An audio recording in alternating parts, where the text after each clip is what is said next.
الرحمن الرحیم۔ امام احمد بن زینی دہلان مکی رحمۃ اللہ تعالی علیہ، جو اعلیٰ حضرت امام احمد رضا خان رحمۃ اللہ تعالی علیہ کے استاد ہیں، اپنی کتاب السیرۃ النبویہ کی جلد نمبر 2 صفحہ نمبر 266 پر بڑا نقل کرتے ہیں کہ آپ علامہ سیوطی رحمۃ اللہ تعالی کے حوالے سے نقل کرتے ہیں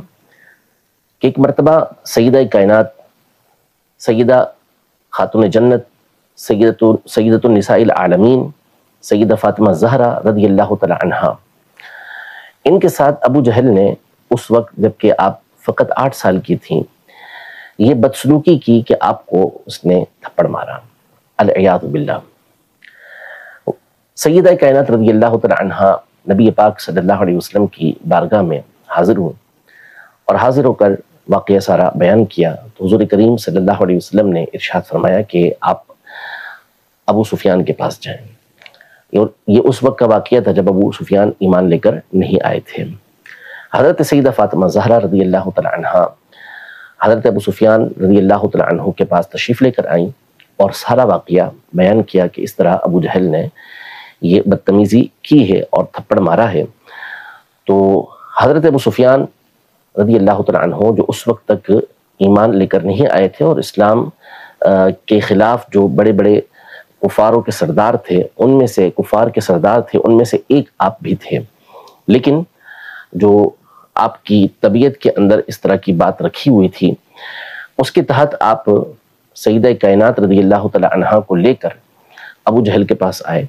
اور سیدہ کائنات رضی اللہ تعالی عنہا کی بارگاہ میں عرض کی کہ جس طرح اس بدبخت نے، لعین نے آپ کے ساتھ بدتمیزی کی اور تھپڑ مارا ہے، آپ بھی اسے تھپڑ مارے۔ تو سیدہ کائنات رضی اللہ تعالی عنہا نے اسے تھپڑ مارا۔ اس کے بعد آپ پھر نبی رحمت صلی اللہ علیہ وسلم کی بارگاہ میں حاضر ہوں تو نبی پاک صلی اللہ علیہ وسلم نے اللہ کی بارگاہ میں عرض کی۔ اچھا، اس کو روایت کرنے والے حضرت ابن عباس رضی اللہ تعالی عنہما ہیں۔ اپنے ہاتھوں کو بلند کیا نبی پاک صلی اللہ تعالی علیہ وآلہ وسلم نے اور اللہ کی بارگاہ میں یوں دعا کی کہ اللہم لا تنسہا لأبی سفیان، یعنی اے اللہ یہ جو ابو سفیان نے کام کیا، یعنی سیدہ کائنات رضی اللہ تعالی عنہا کے ساتھ جو حسن سلوک کیا تھا، بھلائی کی تھی اور یہ سعادت تھی،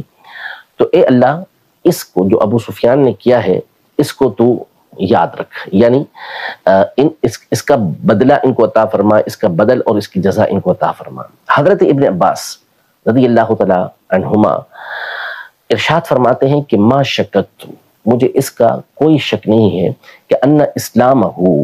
کہ ابو سفیان رضی اللہ تعالی عنہ جو اسلام لے کر آئے تھے لدعوت النبی صلی اللہ علیہ وسلم، نبی پاک صلی اللہ علیہ وسلم کی اس دعا کی وجہ سے لے کر آئے تھے۔ تو حضرت ابو سفیان رضی اللہ تعالی عنہ نے اس دور میں، اس وقت میں جبکہ ابھی آپ اسلام کے شدید مخالفین میں شامل تھے، اس وقت سیدہ کائنات رضی اللہ تعالی عنہا کے ساتھ یہ حسن سلوک کیا۔ اللہ جل شانہ نے اپنے حبیب صلی اللہ علیہ وسلم کی دعا کی برکت سے ان کو ایمان کی دولت عطا فرمائی۔ تو یہ بڑا زبردست ایک سبق ہے، واقعہ ہے کہ جو اہل بیت اطہار کے ساتھ حسن سلوک کرنے والا ہو،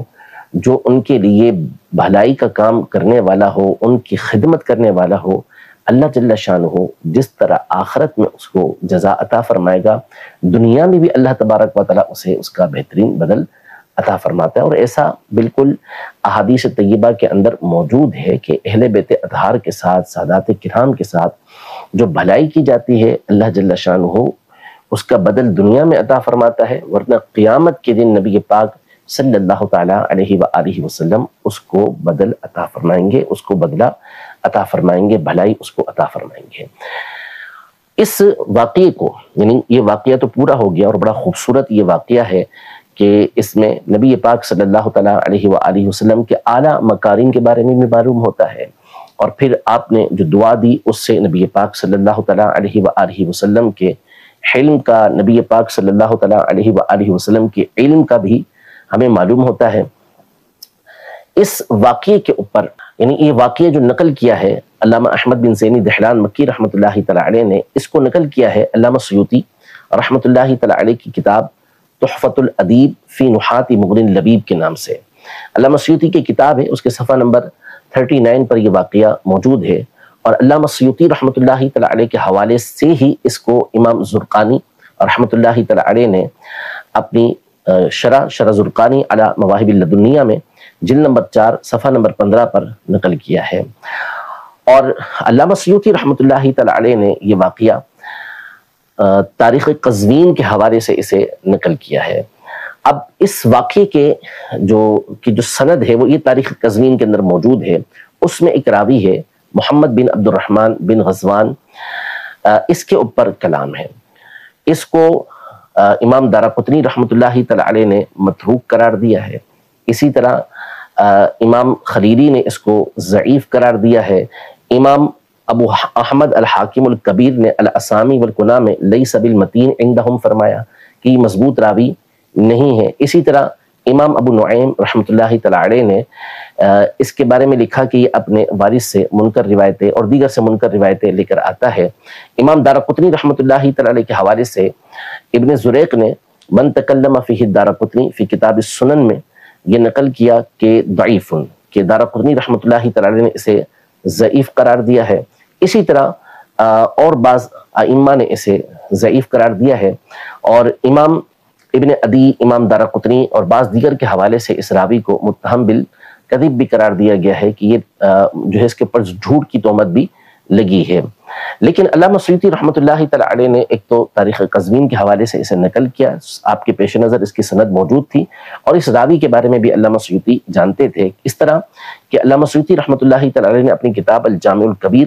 جلد نمبر 6 صفحہ نمبر 314 پر ایک حدیث پاک نقل کی، اور اس کے بعد اس کے بارے میں فرمایا کہ غریب جداً، یہ روایت بہت غریب ہے، نادر ہے۔ وفیہ محمد بن عبد الرحمن بن غزوان،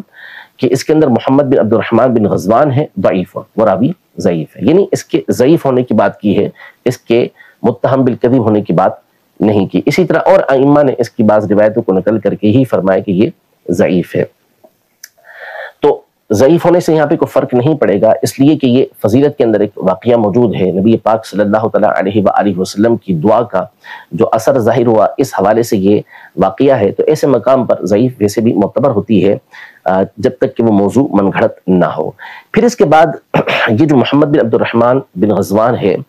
اسی کے ہم اثر ایک اور شخص یعنی بلازری نے اپنی کتاب انصاب الاشراف کے اندر اسے معلقاً روایت کیا ہے، یعنی اس کی سند کو ذکر نہیں کیا، لیکن یہ تقریباً ہم اثر ہیں، اور اس میں بھی یہی واقعہ ذکر کیا ہے۔ اور بلازری اگرچہ کہ خود متکلم فی ہے، اس کے اوپر خود کلام ہے، لیکن یہاں پر اس روایت کو اس کی معلق روایت کے ساتھ تائید حاصل ہو جاتی ہے۔ اسی طرح سبت ابن الجوزی نے اپنی کتاب مرآت الزمان کے اندر اس واقعے کو نقل کیا ہے، جو اس بات کی دلیل ہے کہ کسی نہ کسی طریقے سے اس واقعے کو تائید حاصل ہوتی ہے۔ تو بہرحال ایسا واقعہ ہے اور ایسا خوبصورت یہ نبی پاک صلی اللہ تعالیٰ علیہ وآلہ وسلم کی دعا کا اثر ہے، اور سیدہ کائنات رضی اللہ تعالیٰ عنہا کی خدمت کا ایک بہترین صلہ بیان کرتے ہوئے یہ ہمیں سبق دیتا ہے کہ ہمیں سیدہ کائنات رضی اللہ تعالیٰ عنہا کی جو اولاد ہیں، سادات کرام ہیں، ان کی تعظیم کرنے کے ساتھ ساتھ ان کی خدمت کا شرف بھی حاصل کرنا چاہیے۔ اللہ رب العزت جل وعلا ہم سب کو ہمیشہ اہل بیت اطہار اور صحابہ کرام علیہم رضوان کی تعظیم و تکریم کرتے رہنے کی توفیق عطا فرمائے۔